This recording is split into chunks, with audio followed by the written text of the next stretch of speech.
Meus irmãos e minhas irmãs, que Jesus, nosso Mestre, nos abençoe. Prazer estar com vocês novamente nesta casa, agora aqui na Semana Ivone Pereira, para homenagearmos essa grande trabalhadora, grande médium do movimento espírita. Nós estamos com um pequeno problema aqui para colocar a apresentação, mas nós vamos iniciar sem ela, tá? Até que ela possa entrar. Nós estamos trazendo um abraço fraterno e carinhoso daqueles que fazem a Rádio Rio de Janeiro, que é uma emissora espírita, 24 horas no ar, e pode ser ouvida aqui em São José dos Campos através da internet. E também um abraço daqueles que fazem o Grupo Espírita Seara de Luz, que é a casa espírita a qual nós pertencemos. Nós não chegamos a conhecer a dona Ivone Pereira, como ela era conhecida, apesar dela estar radicada lá no Rio de Janeiro, e nós temos chego lá no Rio, ali por volta do ano de 1977, mas não tivemos a oportunidade de conhecer. Tivemos a oportunidade de conhecer a Semira Pinto, que foi aqui homenageada por Quanta Luz, mas não a nossa querida Ivone Pereira. E hoje o tema que nós vamos tratar, nós tiramos de uma das obras dela, uma obra extraordinária, que é a obra... agora vi. Então vamos lá. Então vamos preparar aqui a apresentação antes de mais nada.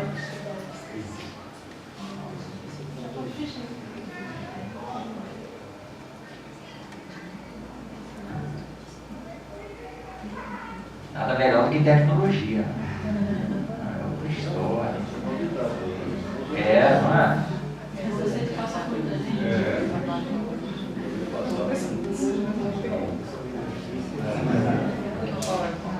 Pronto, agora sim. Agora vai. Agora vai ficar. Muito bem. Então, com a nossa apresentação aqui, facilita. Nós vamos então tratar hoje do tema o complexo obsessão. E esse tema nós estamos tirando especificamente do capítulo 10 da obra Recordações da Mediunidade. Lembrando que Ivone Pereira foi uma médium extraordinária e que um diferencial dela para outros médiuns, como por exemplo Chico Xavier ou Divaldo Franco, é que na verdade a Ivone Pereira nunca psicografou as obras. A mediunidade dela era diferente. Era uma mediunidade de desdobramento, de emancipação da alma, dela ver as histórias, ela visitar o mundo espiritual, ver as cenas e depois passar para o papel, depois fazer toda a transcrição. E a Ivone Pereira escreveu muito dela mesma, tanto nos jornais, nas revistas espíritas, como duas obras, o Devassando o Invisível e o Recordações da Mediunidade, onde ela traz para nós toda a sua experiência mediúnica, todo o trato dela com o mundo espiritual nas mais diversas situações. Ela teve uma ligação muito profunda com a questão da obsessão, a questão dos suicidas, até por causa do passado dela, em que 3 vezes sucessivamente ela se suicidou. Isso pode ser lido naquela trilogia do Cavaleiro de Lumières, Nas Voragens do Pecado e Drama da Bretanha. São 3 romances maravilhosos. A Ivone está lá como personagem desses 3 romances que se passam em épocas diferentes. Mas nós vamos falar dos romances hoje. A nossa questão aqui é entender obsessão, mas trazendo a nossa Ivone Pereira, que inicia o capítulo falando da profundidade da doutrina espírita e do quanto nós precisamos estudar, nos aprofundar na doutrina espírita e levá-la a sério. Aliás, ela foi uma pessoa muito séria em relação à doutrina espírita, que ela não admitia que se brincasse com o espiritismo e com a realidade da vida espiritual. Então vamos começar a seguir aqui o pensamento da nossa Ivone Pereira. Ela lembra que na maioria dos casos de obsessão, o obsediado não está em condições de auxiliar a si mesmo. Porque o obsediado se auxiliar é pré-requisito, mas nem sempre isso é possível. Daí então a necessidade da chamada reunião de desobsessão, e nós temos um agente terceiro para atuar. E ela dá então os motivos Primeiro, que às vezes nós encontramos o obsediado que está sob subjugação total, ou seja, sob domínio total daquele espírito, normalmente motivado por vingança por algo acontecido em existência passada. Há o problema também da fraqueza moral do obsediado. Então, a pessoa moralmente é fraca e não consegue se antepor àquela obsessão, né, que é contumaz, que é persistente. Tem também a ignorância, ou seja, a pessoa que está sofrendo o processo obsessivo desconhece completamente a realidade espiritual, quer dizer, nem pensa nessa possibilidade, e isso leva, inclusive, muitas pessoas a serem levadas aí aos hospitais psiquiátricos por causa de obsessão espiritual. Tem também a descrença, quer dizer, embora alertada, às vezes até encaminhada ao centro espírita, mas ela não acredita. Ela não acredita e não quer saber dessa coisa dos espíritos. Há também o obsediado que ali está na condição de não sair disso pelo materialismo, por viver apenas materialmente, com apego às coisas materiais, dificultando então sobremaneira a ação espiritual benéfica. E finalmente, que é um item muito importante, a afinidade com imperfeições em geral. Pode parecer incrível, mas muitas vezes o obsediado, ele não quer sair dessa situação, porque essa situação, vamos colocar aqui entre aspas, é boa para ele. Ele se compraz com aquilo, sim, com aquela situação, com aquelas aberrações, com aquelas situações, porque a pessoa carrega em si mesma uma série de imperfeições morais. Aliás, Allan Kardec é claro, quando ele estuda a questão da obsessão, esta acontece por causa justamente das nossas imperfeições morais. É por aí que o espírito obsessor vai se ligar a nós. Então, Evone Pereira inicia o capítulo lá do Recordações da Mediunidade, fazendo então essa advertência. E, na sequência, ela vai dirigir a sua palavra aos dirigentes, médiuns e dialogadores ou esclarecedores, mas que são mais conhecidos como doutrinadores. Doutrinador é um termo que nós estamos no movimento espírita trabalhando para substituir, porque muitas pessoas acham que doutrinar os espíritos é fazer com que eles entendam de todas as maneiras que eles estão mortos não, né? Porque eles continuam vivos, né? Mas não estão mais no mundo material, e que eles têm que aceitar a lei divina, que têm que perdoar, e que têm que... E não é assim. Então, na verdade, o que nós temos que fazer é dialogar, e na medida do possível levar ao esclarecimento, fazendo com que o espírito pense acima de tudo. Lembrando que o espírito nada mais é do que um ser humano, mas que está na condição de desencarnado. Hoje ele vive no mundo espiritual, não possui um corpo físico, mas é um ser humano, como todos nós somos. Então nós costumamos comparar esse atendimento na reunião de desobsessão ao chamado atendimento fraterno que fazemos para os encarnados. Da mesma maneira que você respeita a pessoa que entra aqui, vai primeiro ouvir, e na medida do possível vai dar alguma orientação, algum encaminhamento, o que nós vamos fazer com este que está desencarnado. É a mesma situação. Nós vamos, inclusive, conhecer daqui a pouco alguns exemplos. Vamos fazer um estudo de casos aqui. Então, referentes a dirigentes, médios e dialogadores, primeiro, precisamos ter conhecimento sólido da doutrina espírita. Para se ter conhecimento sólido, há que se estudar com profundidade e sem interrupção o tempo todo, aprendendo o tempo todo. É assim que nós seremos firmes em relação ao Espiritismo, aos seus princípios, seus fundamentos, suas consequências. Então, estudar sempre. E parafraseando Allan Kardec, que diz que fora da caridade não há salvação, então nós também podemos dizer que fora de Kardec não há espiritismo. Pode ter qualquer outra coisa, mas não é a doutrina espírita, porque todos os fundamentos estão nas obras da codificação, e não venho dizer que elas são antigas, que são da metade do século XIX e que devem estar meio ultrapassadas. Não, Porque as obras da codificação são universais.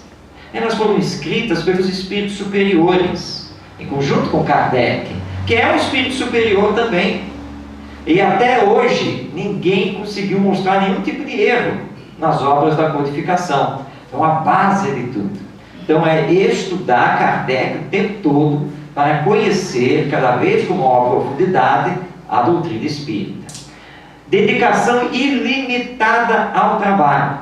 Porque o trabalho desobsessivo é muito sério. A equipe espiritual, ela depende de nós, conta conosco.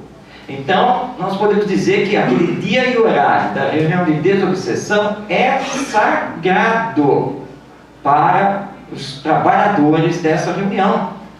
Então, nós temos que fazer de tudo para que nada seja barreira para ali estarmos para executar o trabalho.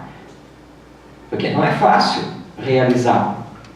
E a equipe benfeitora espiritual necessita de trabalhadores capacitados e trabalhadores que realmente perseverem e que sejam responsáveis ao assumir essa tarefa. Depois, no item terceiro, a dona Ivone disse que precisamos ter coração reeducado nos princípios do amor e da fraternidade. Porque estamos atendendo a terceiros, muitos com projetos de vingança de longa data, problemas mil que estão trazendo de outras existências. Então, precisamos tratar com fraternidade e com muito amor, com muito respeito, e sabedores que não vamos resolver aquele caso simplesmente de uma hora para outra. Então, muito amor e fraternidade.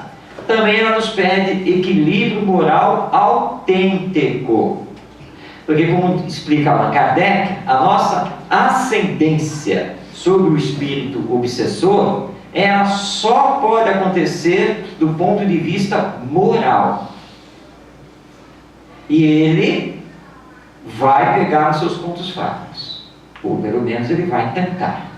Então nós precisamos nos trabalhar, que é a chamada autoeducação, a autoiluminação, o tempo todo. O tempo todo. Para que ele perceba que moralmente nós somos mais fortes do que ele, nós somos maiores, para que ele nos respeite. Então não adianta apenas sair da boca para fora. Nós temos que ser, efetivamente. Senão ele vai colocar, e como isso acontece nessas reuniões? Quem é você para querer me dizer isso? E essa é uma situação realmente muito difícil para o dialogador, esclarecedor, ou doutrinador, como queira. Quinto item, esforço diário por uma reforma pessoal, que está ligado ao que nós já falamos. E item 6, bons sentimentos. Que nós precisamos querer bem o obsessor. É nosso irmão também. Está desviado, está em desequilíbrio. Mas é nosso irmão. É filho de Deus, ou filha de Deus, tanto quanto nós. Então precisamos ter bons sentimentos para com ele, sim. Você não pode depois se virar para o dirigente no final da reunião. Nossa, que comunicação, né? Não, mas chegou uma hora que me deu até raiva, né? Não pode. Não pode ter uma coisa dessas. Você tem que entender, né? Que ele não entende ainda. E tem que entender, porque nós somos muito coitado do obsediado.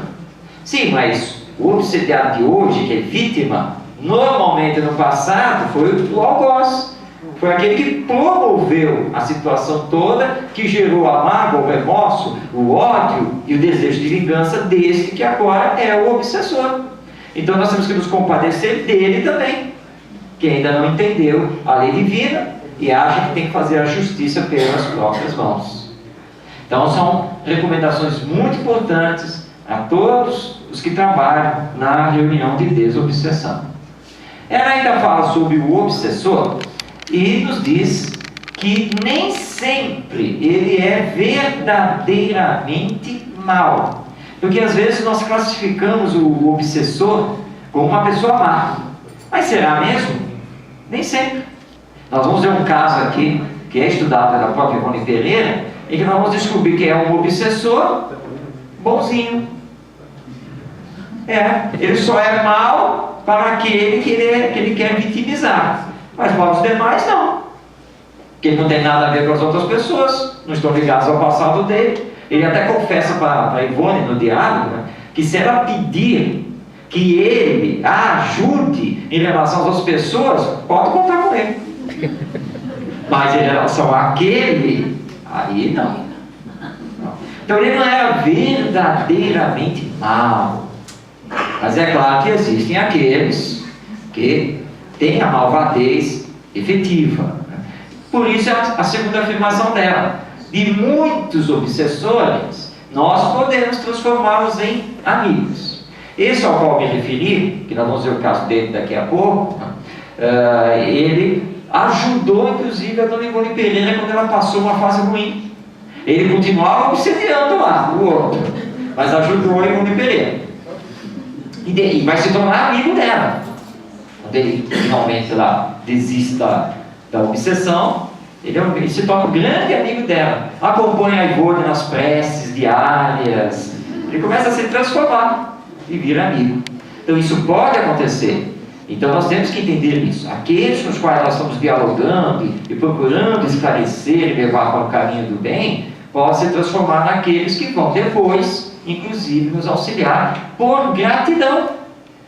Porque eles vão reconhecer a nossa importância para a vida deles, para a transformação deles. Então isso pode sim acontecer. Na sequência, Ivone Pereira vai falar dos fatores para o bom êxito da desobsessão. São 4 fatores que ela lista. Primeiro, instrução doutrinária, ou seja, o conhecimento da doutrina espírita, que é fundamental. Segundo, o exemplo, para você não ser pego e o obsessor não puxar o seu tapete. Porque muitas vezes ele, ou não diretamente ele, mas outros amando dele, vão lhe acompanhar para saber quem é você, o que você faz na vida. Porque quando ele começa a perceber a sua interferência, a sua intercessão, a benefício daquele que ele está obsediando, é claro que ele não vai gostar nem um pouco. E ele vai procurar lhe tirar do caminho. Não que ele lhe queira obsediar, não, ele não tem essa intenção. Mas ele vai tentar fazer com que você se desvie. Então ele vai saber como é que você é. Sabe que você é aquela bondade toda, aquele amor todo, com aquelas palavras todas usadas na reunião, no dia a dia? Será mesmo? Daí porque a Ivone Pereira nos chama a atenção, a questão do exemplo. Como é que você é no dia a dia? Porque esses espíritos procuram sempre os nossos pontos fracos. Daí esse esforço de autoeducação o tempo todo, o tempo inteiro, para ele perceber com quem está lidando. E que realmente nós temos uma fortaleza moral. Claro que nós temos imperfeições, é óbvio que temos, mas ele vai perceber a nossa luta íntima. Ele vai ver que nós estamos nos transformando e procurando seguir os passos do Evangelho do nosso Mestre Jesus. E aí, é claro, ele vai ter uma tendência de tentar se desviar de nós nas reuniões. Mas dificilmente ele conseguirá. Não sei que for um caso realmente mais extremo, realmente mais difícil. Paciência porque tem casos que são muito complexos, extremamente difíceis, que se arrastam há séculos. Então tem que ter muita paciência até levar o espírito a aceitar o diálogo, até você entender o caso. E muitas vezes nem é possível. E os espíritos benfeitores sempre recomendam, quando não há a possibilidade do diálogo, orar por esse irmão. É isso que nós temos que fazer o tempo todo. Allan Kardec tem um caso que ele estudou bastante na Revista Espírita. É um caso de um espírito muito, mas muito violento. E era uma casa dita mal assombrada. E ele pergunta a São Luís, que era o mentor espiritual da Sociedade Parisiense de Estudos Espíritas, se eles podiam evocar o espírito que assombrava lá a casa. E São Luís disse que antes de fazer isso, que eles passassem 30 dias ali nas reuniões, orando pelo espírito. E assim eles fizeram. 30 dias depois, Kardec volta a conversar com São Luís e pergunta. Aí São Luís diz que as preces tinham surtido efeito e que seria possível fazer a evocação daquele espírito, mas que não seria fácil. Kardec faz a evocação, o espírito se apresenta através do médium de uma forma muito, mas muito agitada, bastante agitada, e a primeira coisa que ele faz, porque na época se usava a psicografia para as publicações, foi sair quebrando os lápis, rasgando o papel, e o médium tentando controlar. E Kardec não conseguiu fazer diálogo com ele. O espírito se retirou e eles tiveram que orar pelo espírito, e ele pediu ao médium que tinha evidência que descrevesse a cena, se tinha visto o espírito. E ele disse que tinha visto o espírito, um espírito extremamente embrutecido, com as vestes rasgadas e ensanguentadas e carregando um punhal, todo ensanguentado na mão.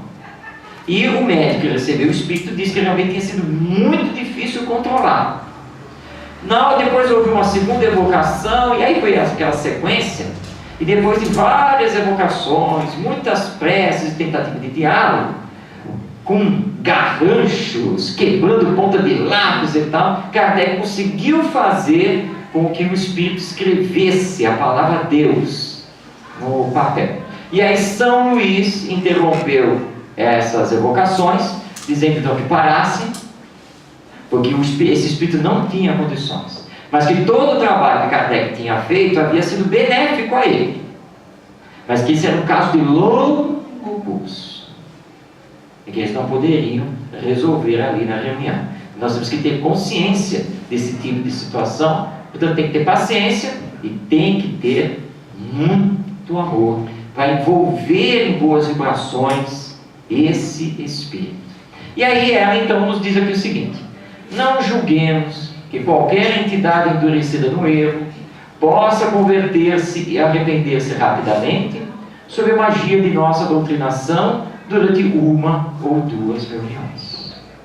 Porque uma coisa é a chamada reunião de assistência espiritual e outra coisa é verdadeiramente a reunião de desobsessão. Boa parte dos centros espíritas não fazem desobsessão. Tem a reunião de assistência espiritual, em que nós atendemos espíritos de condições medianas, em processos obsessivos leves, em que num diálogo ali de 3 até 5 minutos nós já conseguimos encaminhar o espírito.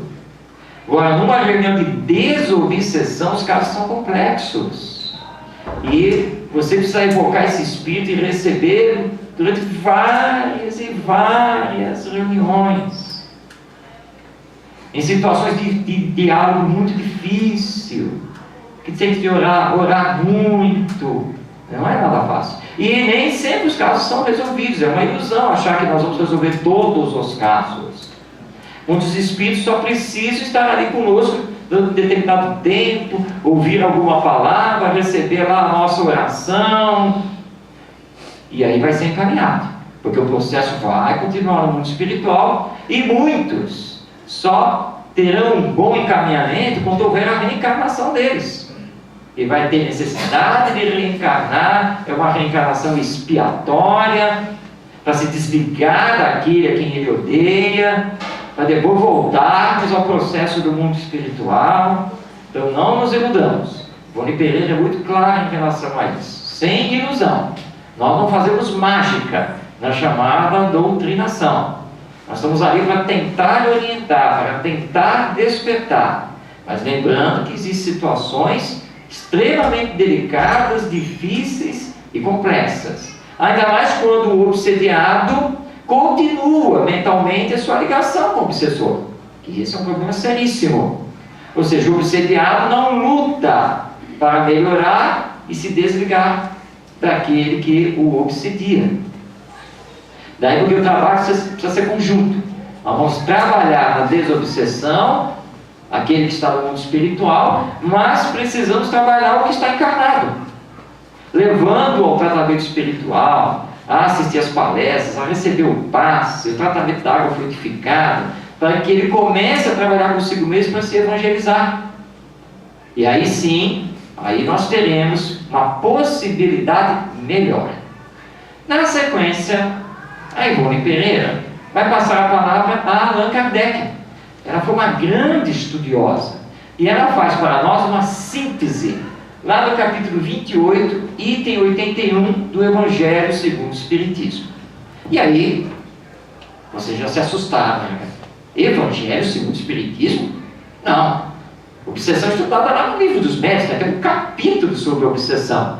Sim, mas no capítulo 28 do Evangelho, que é o último capítulo, a coletânea de preces espíritas, existem lá as preces para os obsediados, para os obsessores, e Kardec, antes de dar a prece, ele faz toda uma introdução, toda uma explicação sobre a obsessão.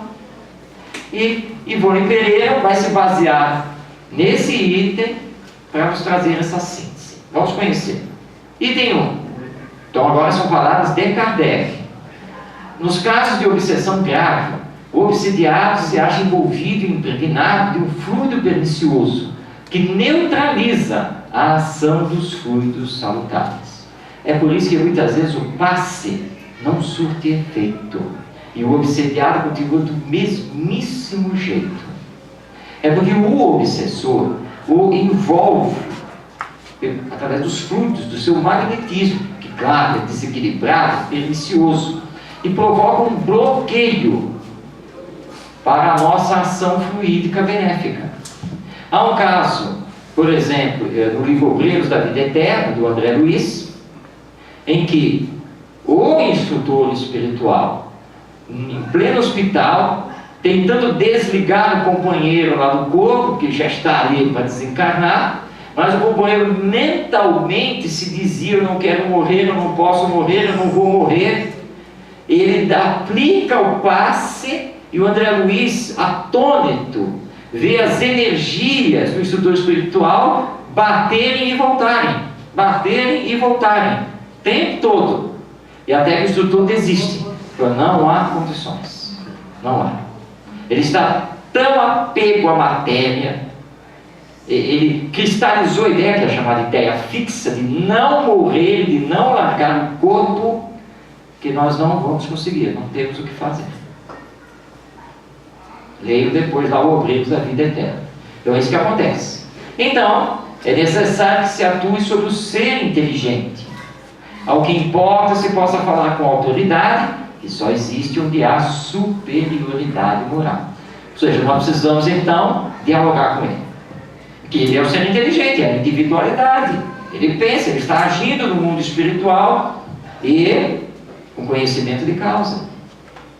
Então nós vamos ter que dialogar com ele, mas mostrando a ele nossa superioridade moral, a nossa autoridade, para que ele entenda isso e possa então nos ouvir, pelo menos um pouco, e tem que sentir isso. Então se uma ação fluídica, magnética, não pode resolver, nós precisamos agora atingir esse ser inteligente, dialogar com ele e levá-lo a pensar. É isso que nós precisamos fazer. Mas Kardec continua, que é o resumo da nossa Ivone Pereira. E tem 3. Para garantir essa libertação, cumpre induzir o espírito perverso a renunciar aos seus maus desígnios. Como que nós vamos fazer isso? Fazendo que nele despertem o arrependimento e o desejo do bem e dando-lhe instruções habilmente ministradas. Essa habilidade, o chamado doutrinador precisa ter.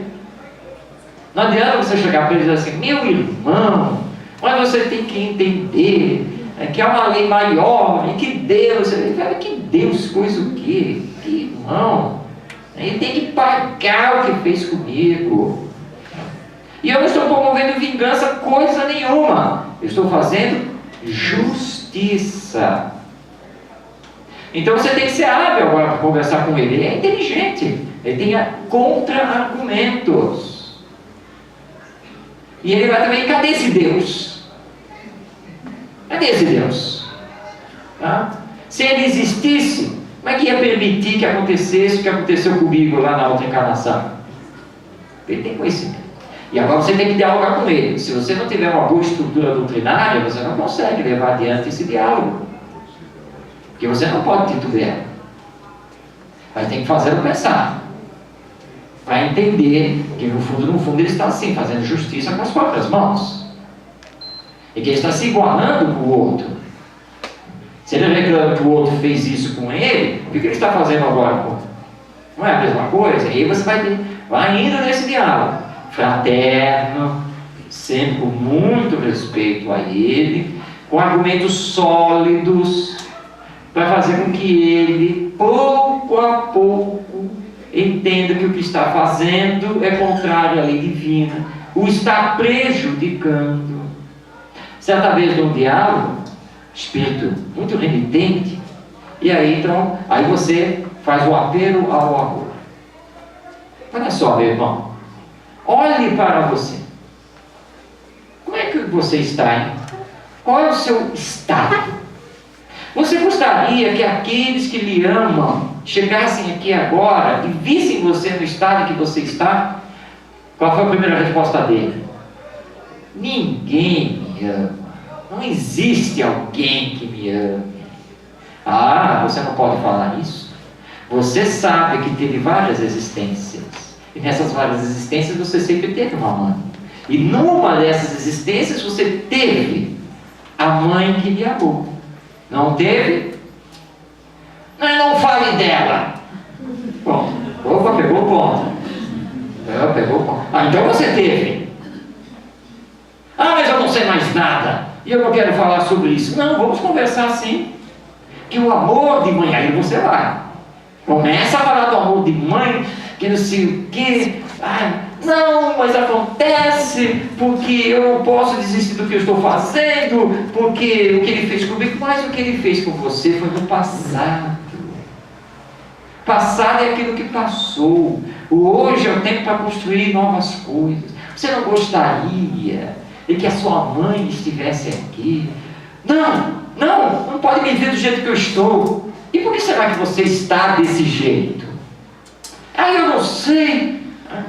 Talvez pelo que você esteja fazendo, pelo tipo de vida que você esteja levando no mundo espiritual. Mas eu não quero ouvir essa conversa. Eu não queria estar aqui. Pois é, mas você já parou para pensar quem lhe trouxe aqui? Você sabe como é que você chegou aqui? Isso, será que não foi ela? Pronto, aí tocou no ponto. Aí ele se agitou. Não, minha mãe, mas ela não vai me amar mais. Mãe sempre ama. Pronto, aí ele começou a se entregar, para que nós pudéssemos começar a fazer com que ele pensasse e começasse a se entregar a novos pensamentos. Até que uma hora ele vai chegar no arrependimento. Pode não ser agora, nesse momento. Pode não ser, mas aí ele vai ser levado, porque ele abriu. Então é isso que nós precisamos fazer. E aí você tem que ser hábil nessa conversação. Ainda Kardec, o obsediado, primeiro, deve compreender sua situação. Ah, sim, por isso que nós devemos logo dizer, cara, você está morto, você não vive mais aqui na Terra, não. Não é nada disso. Nada disso. Compreender a situação moral em que ele se encontra. Se ele não acredita em reencarnação, isso aqui, tudo bem, ele não acredita e nós não estamos aqui na reunião para convencê-lo das coisas. Nós precisamos entrar no campo moral. Essa situação, para ele compreender em que situação ele se encontra.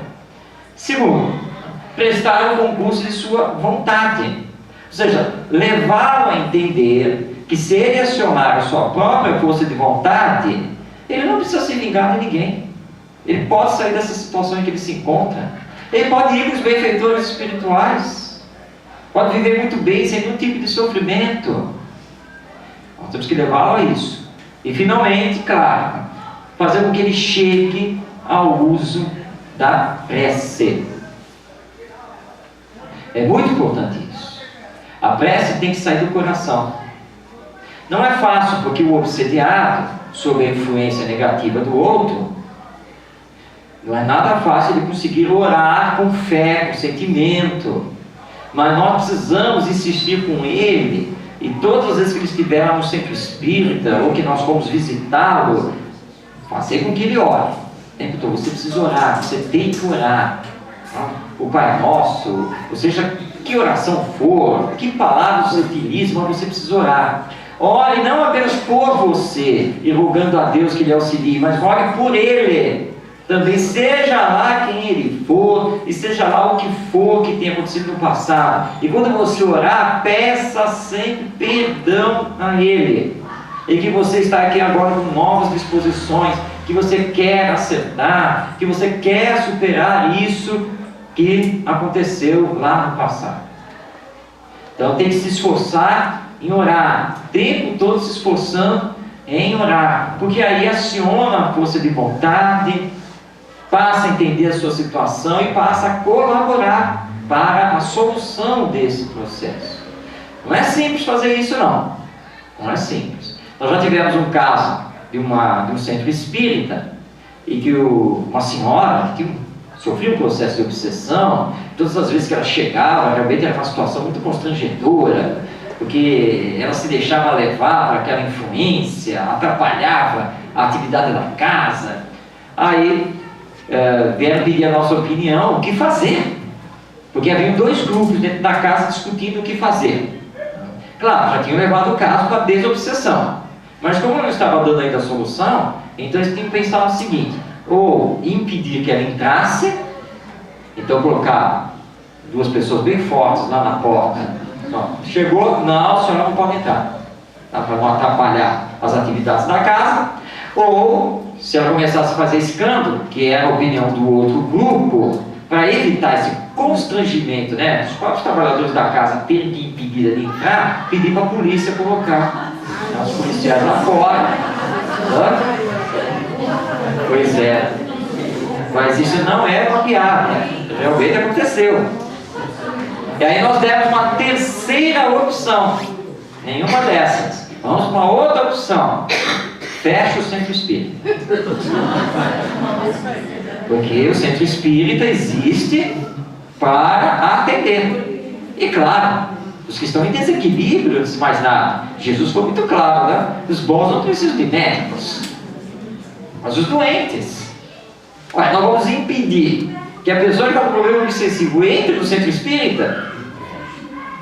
Não pode fazer uma coisa dessa. Graças a Deus eles entenderam a situação, né, e continuaram a atender aquela senhora, né, e sabendo superar lá os problemas que ela causava lá nos dias que tinha reunião pública, né. Então, mas deixa ela, né. Avisa o palestrante.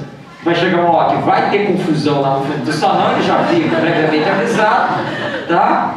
E tudo bem, aí o negócio, mas ela precisa ser evangelizada, ela precisa receber. Não, né? Tem que ser esse trabalho. Enquanto isso, vocês vão orando, levam o caso para a desobsessão, e tenta de novo, e vai. É assim mesmo, tem que fazer isso. Então, nem sempre é simples. Ainda Kardec, a cura das obsessões graves, porque existem as simples, mais leves, até que você chega em casos bem graves, como por exemplo da subjugação.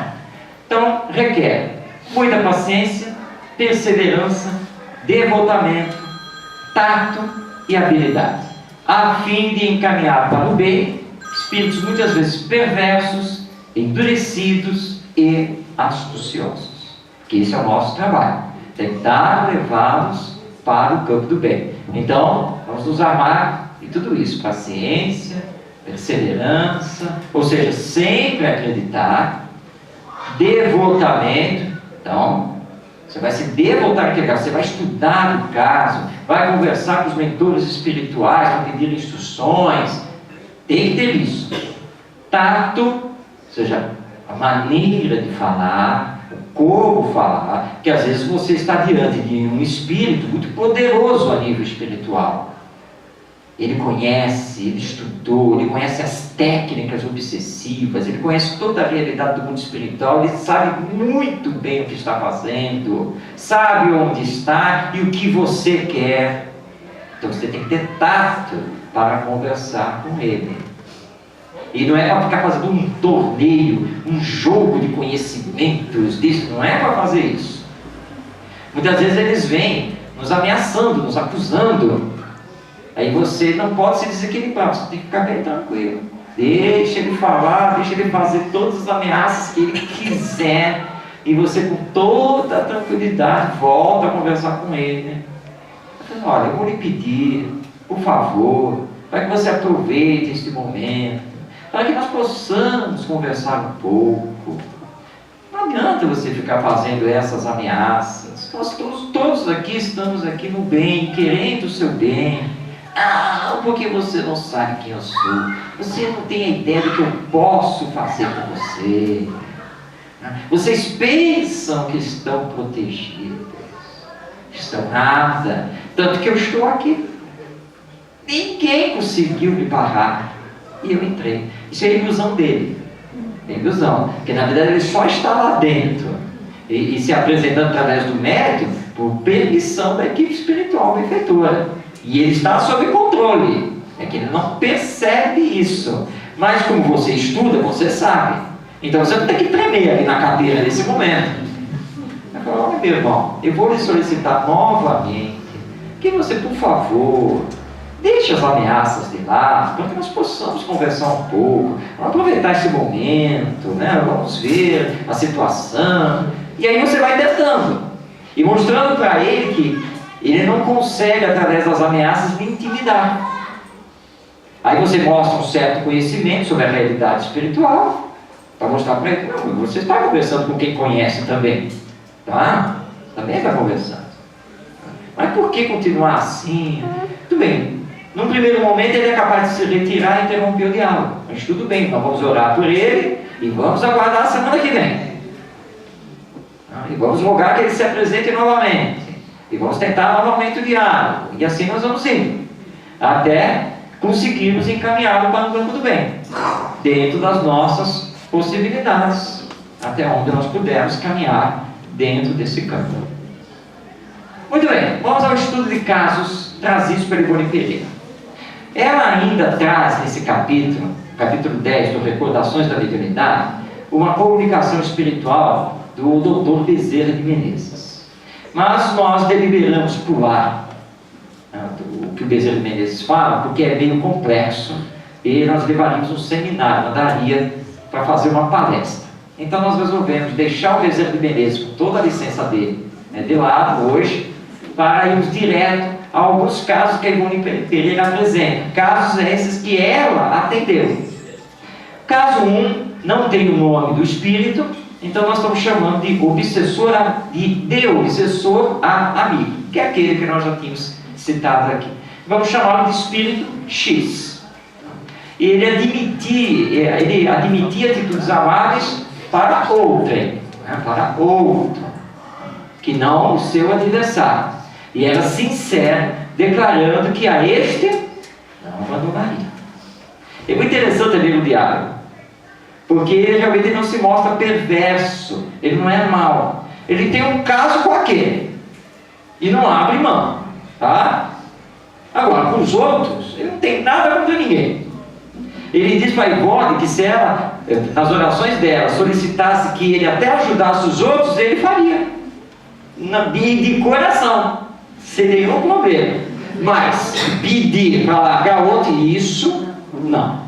Completamente fora de possibilidade. Mas a Ivone foi dialogando com ele através das reuniões, e o caso se desdobrou durante 1 ano. E depois de 1 ano, ele se cansou de praticar a vingança. Ele se entregou, desistiu, ele percebeu que realmente não era o caminho. Ele entendeu todas as conversações e que realmente era melhor largar aquele projeto de vingança e pegar um outro caminho. Vamos ver aqui uma fala dele, que nós fizemos a transcrição. Ele falando com a Ivone Pereira: perdoe, minha querida, é com pesar que a contrario. Peça-me outra qualquer coisa, e eu a atenderei com o coração nas mãos. Peça-me que seja bom e caridoso para com qualquer outra pessoa, que ore pelos que sofrem, como a vejo fazer aqui todos os dias. Peça-me que seja o que mais for, e me esforçarei por atender. Mas não peça para desviar dele, o castigo que tanto merece, porque isso está além das minhas possibilidades. É interessante, né? Agora, há um trecho aqui que tem que nos chamar a atenção, que ora pelos que sofrem, como a vejo fazer aqui todos os dias. Ou seja, ele acompanhava a Ivone Pereira. E foi o exemplo dela que o levou finalmente a entender que o projeto de vingança era a pior coisa. Olha como é importante. Então nós voltamos à questão do exemplo. Muito importante isso. Esse é um caso simples, leve. Não foi difícil resolver o caso. Levou um ano. Mas ele acabou desistindo do seu projeto. Vamos a alguns casos um pouco mais complexos. O segundo caso do Nhonhô Teodoro. O Nhonhô Teodoro foi senhor de escravos no passado. Então nós trouxemos uma das falas do espírito obsessor. Por que então não posso também castigá-lo? Se ele já me castigou tanto. Ele foi meu senhor e me subjugou enquanto vivi. Agora é a minha vez de subjugá-lo com o meu chicote e a minha espora. Não era eu o burro de carga que ele chicoteava? Pois agora o burro é ele e a carga sou eu. Ou seja, já deu para entender o quadro. O atual obsessor foi escravo. Na época da escravatura aqui no Brasil, foi um negro escravo. E o Nhonhô Teodoro, que era o nome dele lá no passado, foi o fazendeiro, né, o senhor de escravos. E era mau para com os negros. Este desencadeou com muita raiva do Senhor e jurou vingança. Então, desde a época da escravatura, lembrando que a escravatura aqui no Brasil durou praticamente 400 anos, então nós não sabemos exatamente qual é a época. Há uma descrição feita que viram esse espírito e pela vestimenta dele, e a projeção mental de como seria o Nhonhô Teodoro, que deve ter acontecido entre os séculos 17 ou 18. Então, desde então, esse negro escravo desencarnado vem promovendo essa perseguição. Ele continua. Ora, tornou a entidade. Eu bem sei o que digo e quem é ele, o meu burro. Ele é Nhonhô Teodoro Vieira. Sim, não me engano não. Eu nunca o perdi de vista. Então, olha só há quanto tempo isso vem acontecendo. A Ivone Pereira conseguiu a cura do obsediado. Conseguiu. Levou tempo, mas ela conseguiu fazer com que esse ex-escravo perdoasse e seguisse então sua vida no mundo espiritual. O obsediado, que a obsessão era tal, porque olha só, o obsessor considerou então o Nhonhô Teodoro como seu burro de carga. O burro de carga, ele obedece o seu dono, né? Os ferrolhos, aquela coisa todos os antônios. Então, o Nhonhô Teodoro, na atual encarnação, era um jovem que ele não conseguia falar. Vivia curvado, uma situação muito ruim. Depois que terminou a obsessão, ele conversa com a Ivone Pereira e explica: eu sabia falar sim, mas a voz não saía, porque uma coisa esquisita apertava a minha língua e engasgava a garganta. Era a ação fluídica do obsessor. Lembrando que o obsessor não faz isso com as suas próprias mãos, ele está desencarnado, não possui mais um corpo físico. Ele age através da mente, e através da mente ele manipula os fluidos, e esses fluidos é que agem sobre o encarnado através do perispírito. Então é uma situação realmente complexa. Mas nesse caso, ela conseguiu. Mas agora a situação vai complicar. Porque nós vamos para o caso 3, que é a Marta GR. A jovem Marta, ela se consorciou, ou seja, casou com o seu primo, o PSR, né? E ela dizia que tinha casado com muito amor. 15 dias após o casamento, ela começou a se sentir mal, dizia que um vulto masculino, uma sombra, se aproximava dela durante a noite, quando ela ia dormir. Então, aí, através do sonho, a amarrava totalmente, enrolando-a fortemente com cordas, dos ombros aos tornozelos. Ela se impressionava de uma tal maneira com esses sonhos, que ela começou a passar a viver assediada por angústias e pavores. E ela acabou se imobilizando, como se fosse uma pessoa totalmente amarrada. E assim ela ficou. Emudeceu, não falava nada. A Ivone Pereira consegue descrever o caso, porque ela conseguiu conversar com os mentores espirituais para poder saber o que estava acontecendo. Então está aí o caso. A Marta, claro, foi abandonada pelo esposo, né, porque numa situação dessas, o esposo a abandonou, até que ela chegou lá, levada ao centro espírita. Bom, a Ivone Pereira, então, pesquisando a realidade espiritual, percebeu que era uma obsessão exercida através da hipnose. Ou seja, o obsessor a hipnotizava, incutia na mente dela essa questão dela estar amarrada, amordaçada e sem poder fazer nada. E ela diz que é um tipo de obsessão dos mais graves, de fato, é mesmo. A obsediada se entregava sem tentar reações, pois, com efeito, difícil lhe seria reagir contra uma força maléfica de tal natureza. Porque o obsessor, ele era muito poderoso. Sim, mas por que ele estava fazendo isso com ela? Qual é o problema aí? O que será que aconteceu no passado? Bem, o obsessor nunca quis dialogar com a Ivone Pereira. Nem ele falava e nem a obsediada falava, porque se considerava amordaçada. Mas ele deu pistas. E a Ivone Pereira foi descobrir isso, o caso, conversando então com os mentores espirituais. O que aconteceu? Porque ele dizia que a jovem lhe pertencia, que ela era a sua esposa, não era a esposa do outro. Bem, qual foi o caso? No passado, eles estiveram juntos e foram casados.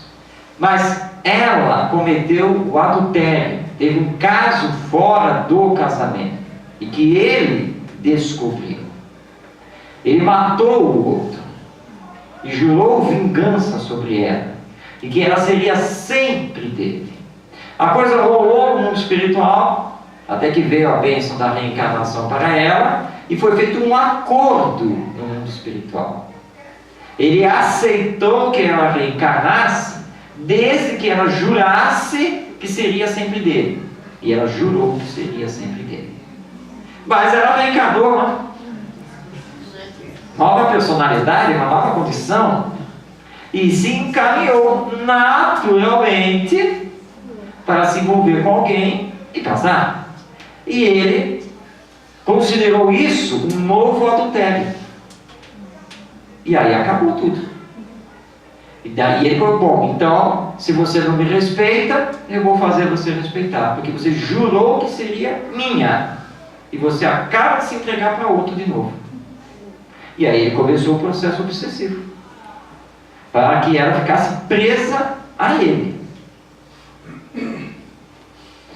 A Ivone então explica que ele assistia a sessões, apossava-se do médium, era nitidamente visto pelos médios videntes, suas feições eram duras e denotavam ódio imoderado.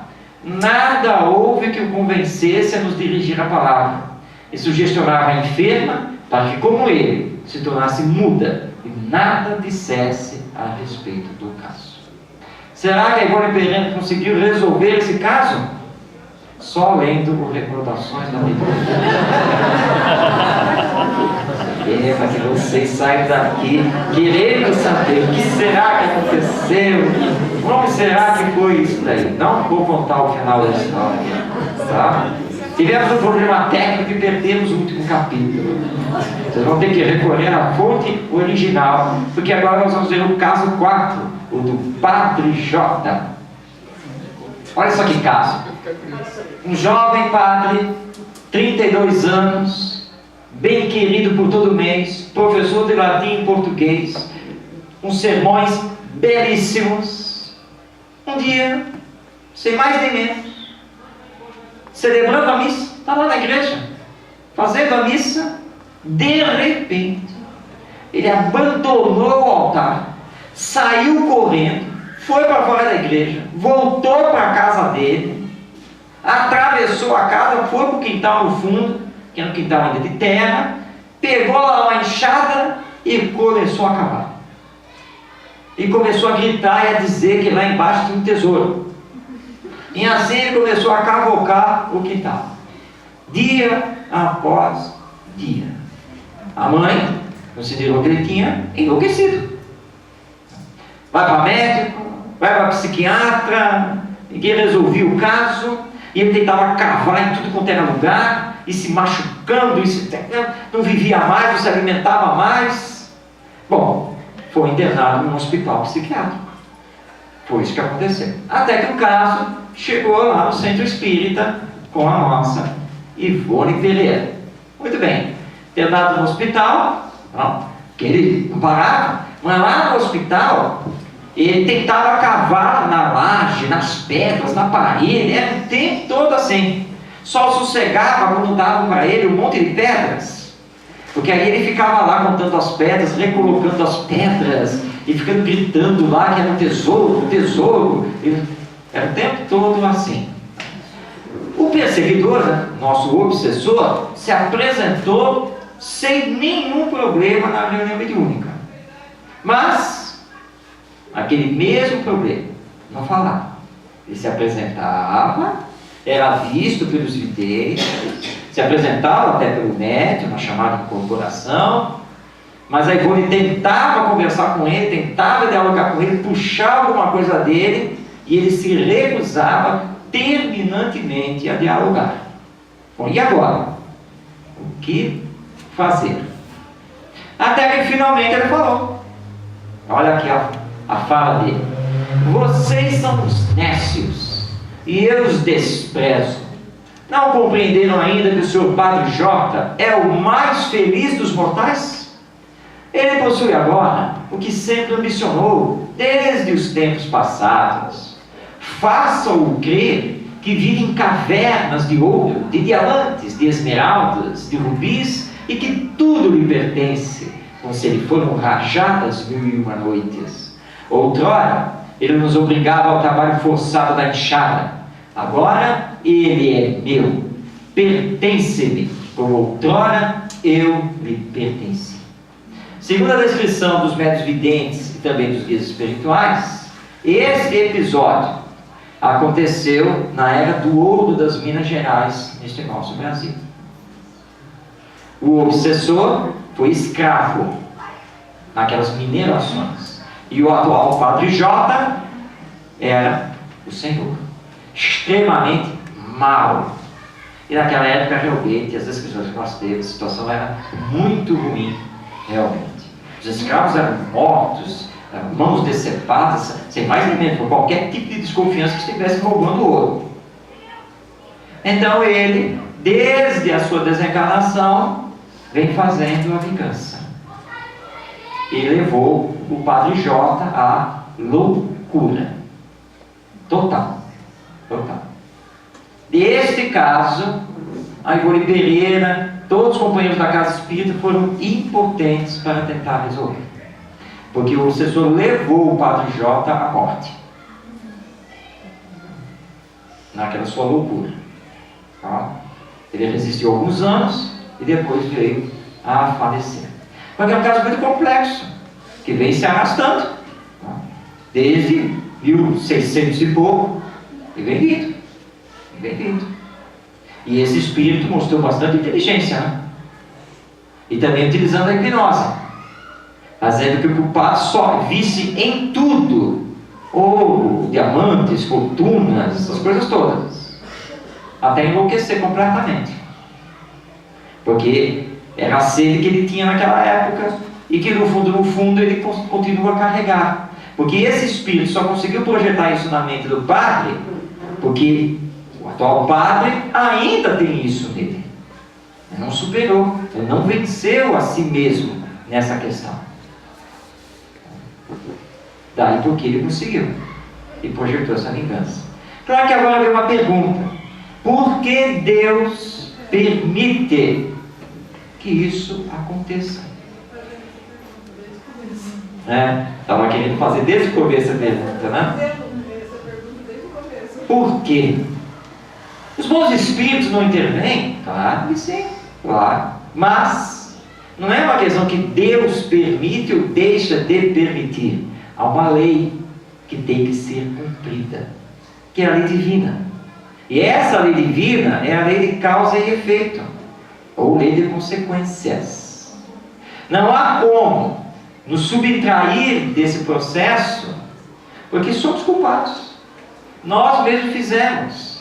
E nós precisamos reparar o erro do passado.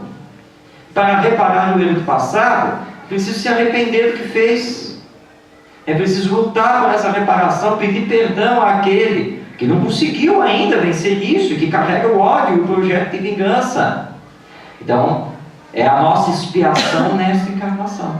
Agora, se mostrarmos boas disposições, se aceitarmos a ajuda, se entrarmos para o campo da humildade e de fato pedirmos perdão a Ele, pode ser amenizado ou solucionado.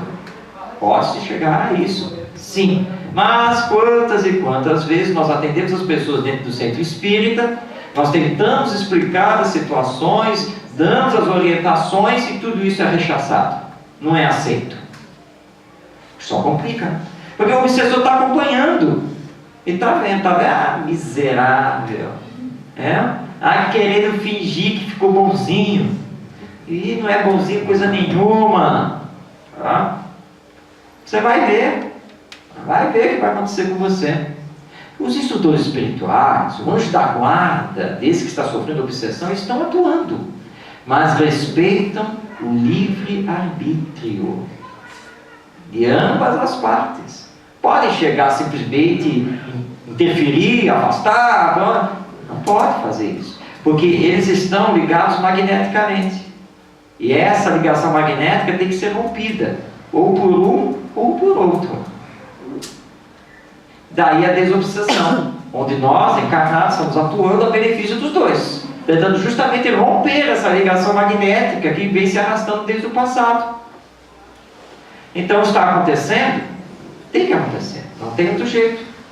Mas na medida em que nós nos moralizarmos, nós nos espiritualizarmos, essas situações tenderão cada vez mais a diminuir. Porque a força do nosso exemplo de nos transformarmos arrastará o outro, quer ele queira ou não queira. E no devido tempo ele vai reconhecer que Deus está acima de tudo e que ele deve entregar a justiça a Deus. E que Deus, por amor, sempre dá 1, 2, 3, quantas chances forem para os seus filhos, que somos nós, para que nós possamos progredir, evoluir e, neste presente, começarmos a alicerçar um futuro bem melhor. E quem sabe nesse futuro, aí ele não vai vir como nosso filho. Quem sabe, né? Porque é uma possibilidade. Vai ser um filho difícil? Sim, será.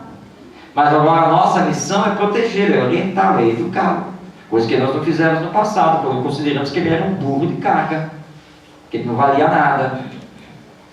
Então, aí a própria lei divina vai promovendo os acertos, na medida em que nós mesmos vamos entendendo-a, e ao invés de reclamarmos de Deus, nós entendemos que se está acontecendo conosco, é por permissão divina e é justo. Porque com certeza alguma coisa nós fizemos no ano passado que a cobrança está vindo agora. Mas Deus é tão bom que já nos deu aqui todo um caminho para nós nos fortalecermos e podermos enfrentar melhor a situação. Eu consegui me encontrar agora com o Evangelho, mas ele não conseguiu ainda. Agora vai ser o trabalho, vai ser a luta de trazê-lo ao Evangelho. É isso que nós temos que fazer. E encerrando, Dona Ivone Pereira nos deixa 3 recomendações. Primeiro, É necessário que os responsáveis pela reunião de desobsessão orem e vigiem a cada passo. Porque nem sempre o obsessor age sozinho. Existem as chamadas falanges, grupos de espíritos atuando. Muitas vezes tenderão a tentar nos atacar, a desequilibrar a nossa vida doméstica, familiar. Então, oração e vigilância o tempo todo. 2. O obsediado deve procurar renovar-se diariamente, num trabalho perseverante de autodomínio e autoeducação. Então, o tempo todo, lutando com essa pessoa que foi trazida aqui ao centro espírita para despertá-la e para que ela também se movimente a benefício de si mesmo e do outro. E terceiro, o médium que mostrar sinais de obsessão deve suspender qualquer trabalho mediúnico. Se o médium se achar aí meio desequilibrado, se achar desconfortável, se nós do grupo mediúnico percebemos que o médium também está se deixando levar por isso e por aquilo, é suspender a sua atividade imediatamente e que ele seja encaminhado ao tratamento. Porque de um médium desequilibrado, de um médium que começa também a sofrer problemas obsessivos, como é que nós vamos esperar o bom concurso dele na reunião de desobsessão? Não há como. Então ele precisa se afastar e o médico precisa ter consciência disso. Olha, eu não estou conseguindo, estou sofrendo. Teve uma médica da Casa Espírita que chegou para nós e disse assim: Marcos, olha, eu estou muito assustada, estou com medo terrível. Por quê? Então você sabe que eu sou lá da desobsessão, aquelas comunicações, aqueles espíritos que eu recebo, muitos deles são maus, né? Eu estou muito assustada e preocupada, porque o que eles podem fazer comigo? O que pode acontecer comigo? Tá? Falei, bom, olha só, de fato você tem que ficar preocupada, muito preocupada, que realmente podem acontecer coisas terríveis. Ai, é mesmo? Claro, porque você está sintonizando com eles, você está com medo, está tremendo. Você esqueceu que você tem um anjo da guarda? Que toda a equipe mediúnica é protegida por uma equipe benfeitora espiritual, e o espírito que se apresenta através de você não tem nada contra você. Você é apenas intermediária, instrumento da comunicação, nada mais do que isso, tá? Então não tem nada a ver. Agora, se mentalmente você começa a sintonizar com ele, ai, que medo, ai meu Deus, ai Senhor, semana que vem, pelo amor de Deus, Senhor, não faz com que esse Espírito se apresente através de mim. Olha, é a lei de sintonia. Então, desligue esse pensamento. Terminou a comunicação, ore, sintonize com Jesus. Ore por Ele que se apresentou através de você. Agradeça a equipe espiritual que você pôde ser intermediária para que ele pudesse se apresentar. É isso que você tem que fazer. E terminou a reunião, desliga. Desliga, tá? Vai para os seus afazeres, vai voltar para casa, tá? Amanhã tem que desligar e estudar. Abre lá o Evangelho, vai dormir, faz a sua oração, se coloca à disposição dos benfeitores espirituais. Agora não ponha na cabeça, ai meu Deus, e se eu for dormir e ele vier atrás de mim? Ele vai vir, né? Porque é o seu pensamento fazendo a sintonia, tá? Então não faça mais isso, tá? Não tenha medo de ser médium ou de ser doutrinador, não precisa ter medo nenhum não, desde que você continue orando, vigiando, se trabalhando, pensando no bem, fazendo o bem. Não há por que temer coisa alguma. E lembrando aquele início da nossa Ivone Pereira, o obsessor, ele poderá perfeitamente se transformar no seu amigo no futuro. Então é sempre assim, pensando no bem e pensando no amor. Bem, esse é o resumo que nós trouxemos desse capítulo 10 do Recordações da Mediunidade. Tem muito mais conteúdo no capítulo, tem coisas para nós entendermos cada vez melhor a comunicação mediúnica, os processos obsessivos. E a nossa recomendação é que vocês leiam, releiam o livro como um todo, e claro, mais especificamente esse capítulo, para nós entendermos a obsessão e trabalharmos cada vez melhor no centro espírita, nas reuniões mediúnicas. Nós deixamos aqui o nosso abraço carinhoso para vocês. Trouxemos também os nossos livros. Aliás, hoje nós estamos acompanhados pelo Ronaldo Gomes, que também trabalha conosco lá na nossa ONG, no campo da educação, também espírita, tem uma atividade também muito grande lá no Rio de Janeiro. E hoje o Ronaldo é o nosso responsável lá pela livraria, né, pelos livros, é o nosso médio de transporte.